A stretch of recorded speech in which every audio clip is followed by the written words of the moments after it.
Newsbreak. Mayor Sam Puentes suportado ang nationwide classroom building program. Dili na bag-o ang pagmugna og mga modernong school building o classroom sa Dakbayan sa Osamis ug sa kadang distrito.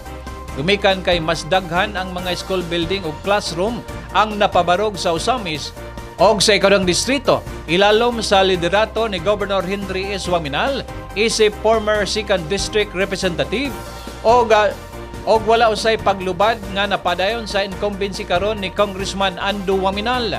Apan sigurado nga doon na pa'y umaabot nga mga proyekto sa edukasyon, partikular ang Dakbayan sa Osamis. Gumikan kay dili palang dugay si Mayor Sam Norman Puentes, usa sa mga 149 ka mga hipi-ehekutibo sa nasud nga may perma og Memorandum of Agreement kon MOA alang sa nationwide classroom building program nga naitabo sa Malacañang. 85 billion pesos kapinkulang ang gigahin ni Presidente Bongbong Marcos ilalom sa 2026 General Appropriations Act aron matubag ang gikinalang mga classrooms og teacher nining tuiga. One TV Newsbreak.